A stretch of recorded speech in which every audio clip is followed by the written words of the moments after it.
Okay, to take the complete analyst out of it, okay, it was pretty poor to watch, I'd say. Yeah, it was. Do you know what though? Right, me and Goodey were just chatting, and we're saying we've been hard on England over the last 12 months for playing fairly well and not getting over the line. So you are in a results business in this, certainly in the Six Nations, and the last 2 weeks they haven't played particularly well, but they've got over the line. But dear God, it was painful at times, wasn't it?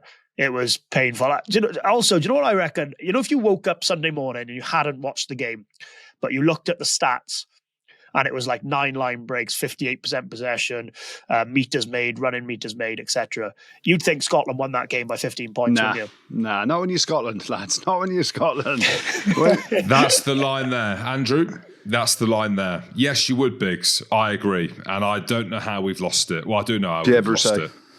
But look, it's so easy, isn't it, to say, the referee this, and Gilchrist penalty in the air for pulling an arm, Itoje over 9 bodies as he turns the ball over and there's a big celebration. He's on his feet. What are you on about? He's on his feet. What are you talking about? Well, Scott Hastings thought he was all right, and then Benny Kay had to call it in and say, no, it's not the case.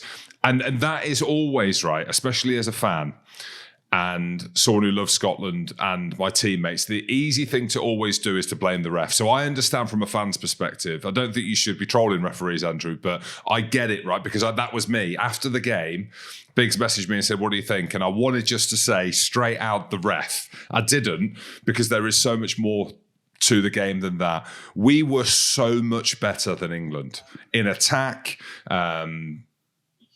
We should have scored 3 or 4 more tries. And there's a load of other things. Can I just talk about the headline thing that's doing the rounds? Because Jamie Roberts has posted it. I've had newspapers ringing me. I've not answered my phone because people are talking about Finn, right? And there's all these conversations around Finn. He's blown his Lions chances. Finn Smith's going to go ahead of him and all of these things. And I kind of go down this rabbit hole. I'm easily convinced. I'm easily manipulated. But then I actually went and watched the game back. I thought Finn played really well in attack. And we knew that if Scotland were going to beat England, it was going to be how they played and got into the wide channels. I was just going to say, I completely agree with you, Jim. I think when you look at the game, I actually think, like you said, Scotland played really well. Finn actually played a really good game. Distribution was good as always. Got the ball into the 13 channel where, England are just so poor in that 13 channel defensively, aren't they? And that's probably why Scotland have so much success against them, because they get the ball into that 13 channel all the time. But I have to say, Jim, like I completely agree with you. Finn had a really solid, good game. But when you lose a game 16-15 and your goal kicker is 0 from 3 and the other team are 5 from 5 or whatever they are, it's very, very difficult to look anywhere else as well. Do you know what I mean? But just on that, Biggs, if I may, because this is where lads are texting me and the newspapers are ringing me because they're talking about the kick at the end that he missed. And I know that was the hardest out of the 3. But on that one there, where the try was scored and then the ball was moved and then he had 20 seconds to kick the goal, that was my thing where I was like, fucking hell, only that could have happened to Scotland, right? And I understand the Telegraph are all over it. Jamie Roberts, fair play for him to picking it up. I know there was a couple of easy ones in there, but people are talking to me about Finn saying, Finn's done this, that.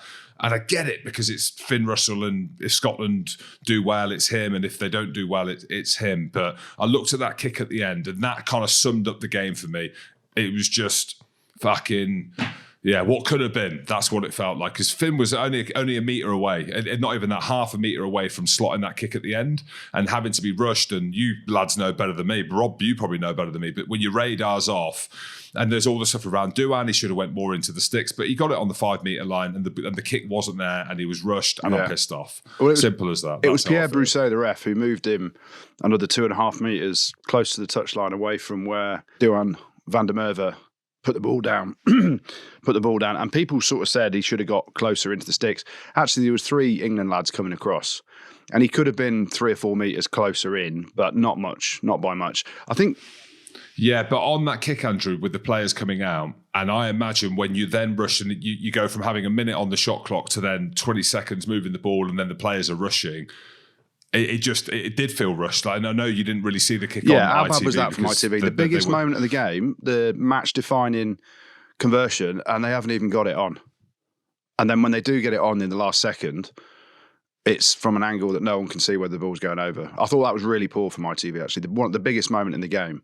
And actually, for the try, that wasn't a try, but was a try, Tommy Freeman's try. Do you remember they cut it just as they were going to show it being held up? What? Oh, I remember it. I was screaming in. But the referee did say, he said, I think there was some comms to him, wasn't there? But he said he saw the ball on the ground. Of course he did. I'm an England fan, and obviously delighted England won. That's never a try. And Tommy Freeman has said it himself pretty much at no point, he's done a few interviews after the game, at no point has he said, I got the ball down. He's like, the referee gave the try and that's all you need to know. And you look at Brousset's angle, where he is, and you've got to back the referees and trust them and stuff. But then Tual Tranini, who is the TMO, do you remember a few years ago, Jim, I'm commentating on a game and he's got that's walking boots on. He's the one that had walking boots on for a game. I'm like, what the F are those? He doesn't give enough comms in. And it was all, Pierre Brousset is meant to be a good ref, but I think it was his first Six Nations game that he was refereeing. And I thought he was poor. And I can say that from an England fan perspective with a win on our backs. He was, I said it on X, Twitter. That's the nicest any French bloke's ever been to an Englishman, which says a lot, right? And, if you're Scotland, I can see it. You're raging for a number of reasons. And you go through all the little incidents, the Mara Toji penalty. Scott Hastings on comms.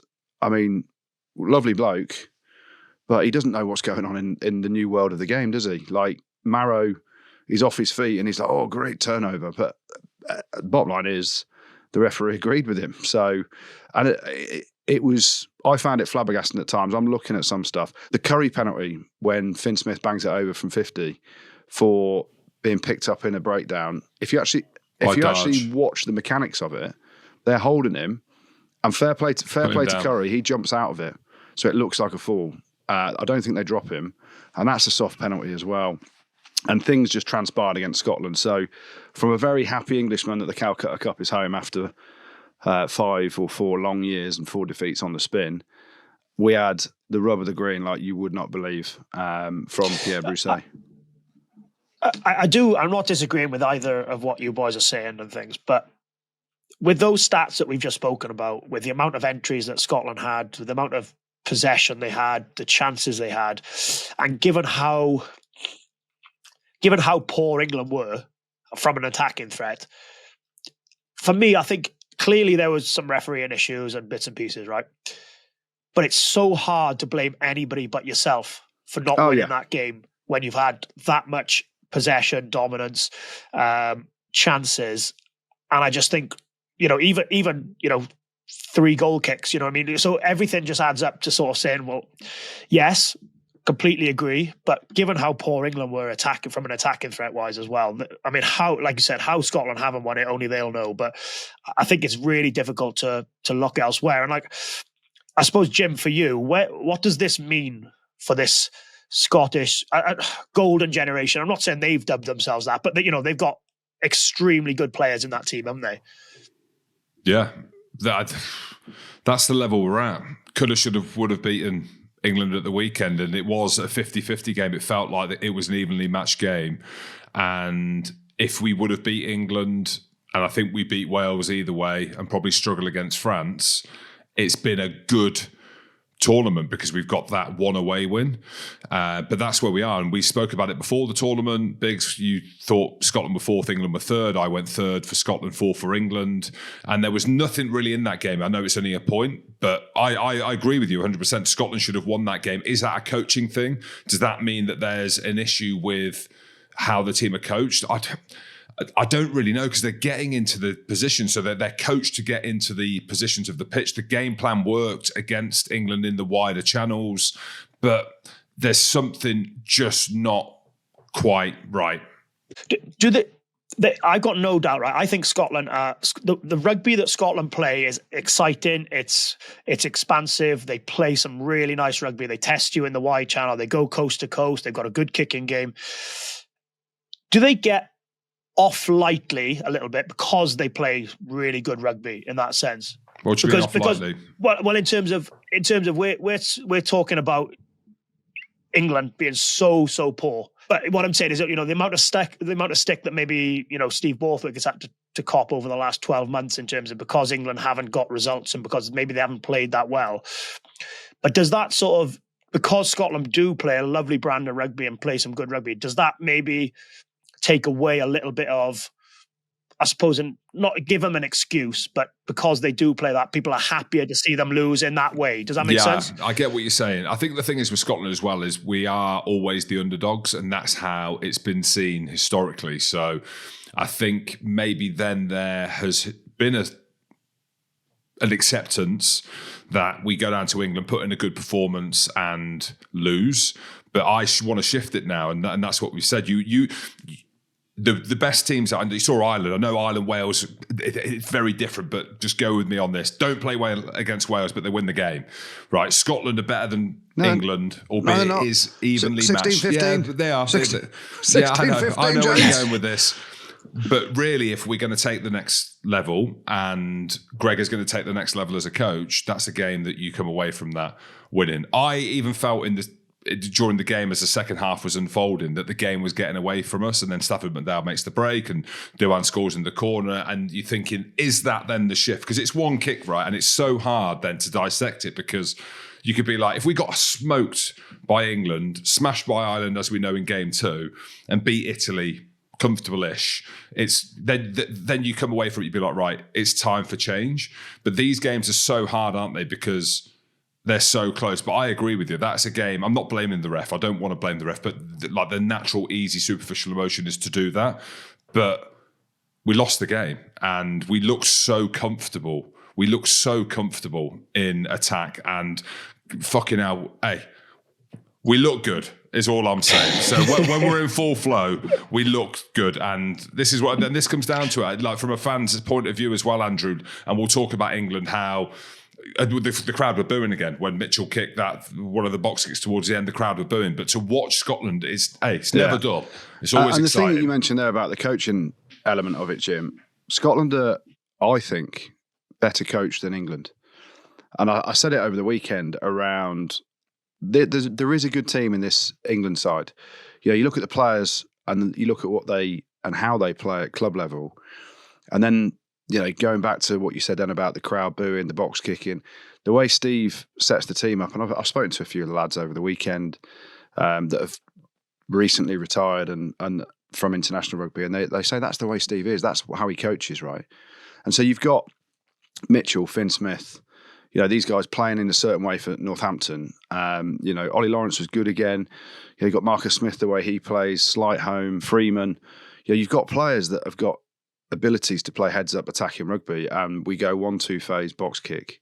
And the few times that we actually put a shape on, so there was an Ollie Lawrence case, we played we launched pretty well at times off a line out, but just by winning collisions as opposed to much deviation. But once we get to 2 or 3 phases, we get lost and we just go to a kick, which is how kind of Steve has set the team up, without having the detail of attack. And some interesting stats actually from the game. England's attack, we had 1 phase 18 times, 2 phases 15 times, 3 phases 11 times, and then over that 4 phases twice, 6 phases twice, and we went 14 phases for one occasion when Tommy Freeman scores a try that probably wasn't a try. So we aren't getting past 3 phases in attack, and whether that's because of Scotland attacking the breakdown, our inaccuracy, our inability to understand a pattern of play and a shape in attack to stress a defence. And that's a coaching issue. Like, you look at this England team, I genuinely, and I said it on X, so there's a good team in there, but they're being held back by Steve and his coaches who are inexperienced. And, going back to Jim's point around the coaching and Gregor Townsend, I think he's a fantastic coach, but I understand the frustration of not getting over the line in these games. But I think he, the way he sets his team up to play and plays to the strength of the Scotland team, England can play that way, but they choose not to through the coaching. And when the crowd are booing, they're paying 150 quid a ticket, the fans. And we're going 1 phase, 2 phase, 3 phase kick every time. We went to the width, went wide 3% of our attacking opportunities. So they're just set up in different ways. And you watch how other teams play, And without being too harsh, listen, I'm delighted we got the win. And we've talked about a lot of the games where we've lost them from a winning position because of decisions that Steve's made and changes that he's made.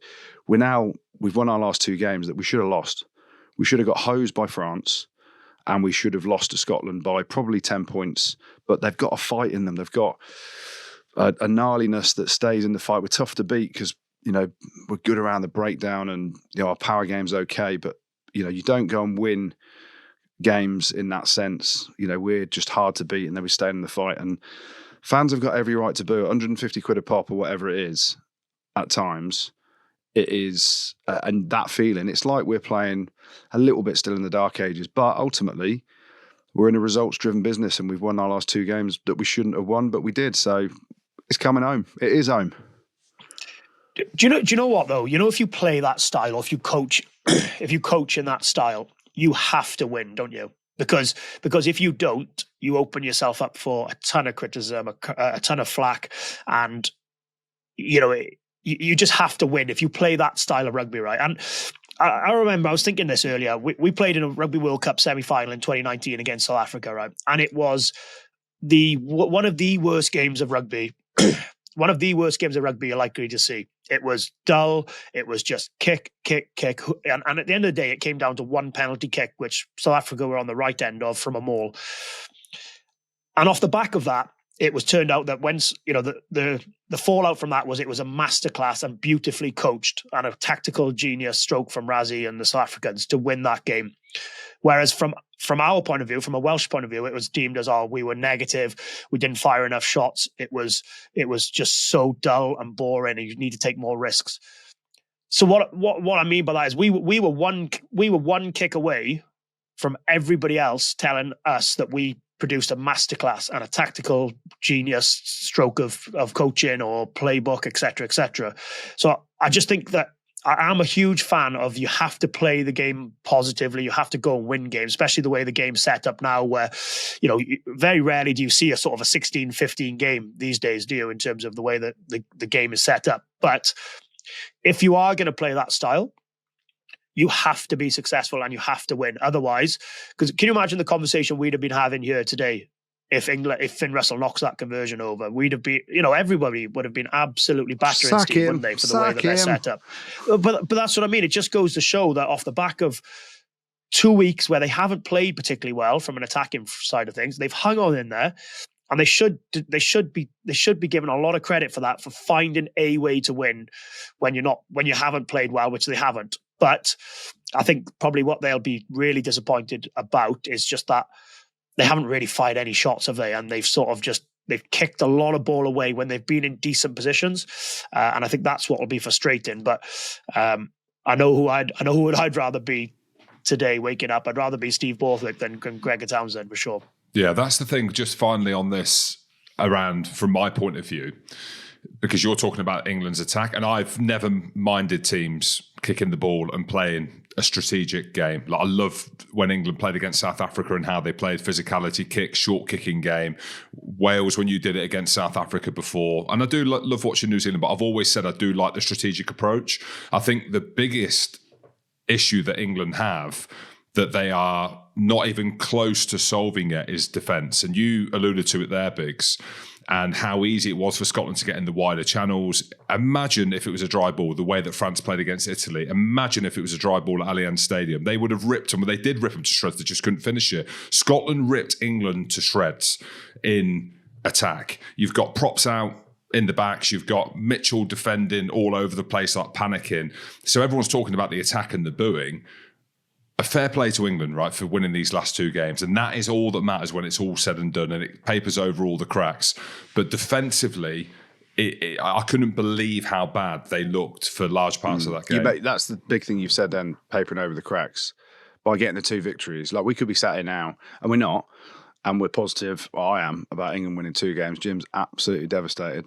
I'm not sure whether Biggs is that bothered either way that England win or lose, but we could have lost by 20, 30 points to France, and we could have lost by 10 or 15 to Scotland. And, we woulda, shoulda, coulda, all that stuff. You've got to credit the gnarliness of the likes of Curry and Earl, Maro Itoje, cheating like anything but getting away with it, so keep cheating. And just on that, Tom Yeah. Curry, it looked like he went off with his hip. yeah, I did see that actually, which is what he'd been out for a long time. How good was he though? In fairness, And Ben as well. They were both absolutely phenomenal. Should we do that? Should we talk up some of the England players about who was good? Of course we Let's should. do that. Let's get Rob to see Goodey from his fan point of view. So, Rob, you're on the border. Are you England or Scotland? I don't think I've ever asked you this question. Be on. Hang on. Scottish granddad. Yeah. First child called Finn. Oh. But I am English. Oh, okay. All right then. So, but I do like Scotland. How far are you from the border, Rob? You're miles from the border, though, aren't you? Hour? About an hour and a half. That's not even close to the border, Jim.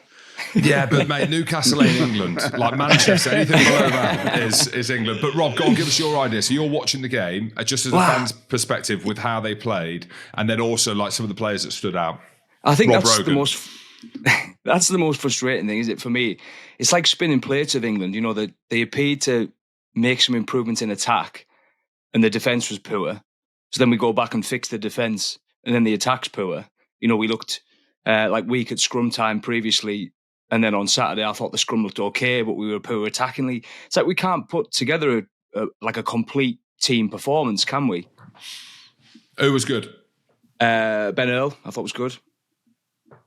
Curry, who we've mentioned. I thought Genji was good. Both pops are very good. Yeah, Will Stewart was good. I thought Marrow's kind of grown into this captaincy as well. I know, pushing the boundaries, wasn't he? But that's kind of the player he is, isn't he? One thing with England, but with England, it was interesting listening to Anthony Watson and his view, Biggs, when we were at the live show on Wednesday. He think England have got 4 world-class players. You name the 4 world-class. Sorry, Biggs, can you name the 4 world-class players he was talking about? So this is from Anthony Watson now, yeah? This is from Anthony Watson, yeah. Marcus? Yes. Marrow? Yes. He's not going to have picked another winger. Not a chance, Anthony Watson. Maybe Freeman? No. Ben Earl? Yes. Rob's mate. Genj. He said Genji. And it was just interesting listening to him and his perspective, which would be blinded by love, right? Because he's recently retired and mates with a lot of them guys. But when you come away from the game at the weekend, and we'll talk about the Lions on next week's episode and who's in and who's out and who we think could be bolters and stuff like that, I'm not seeing world class. Marrow, yes, potentially, because he has big moments. There was a couple of big rips and stuff in that game.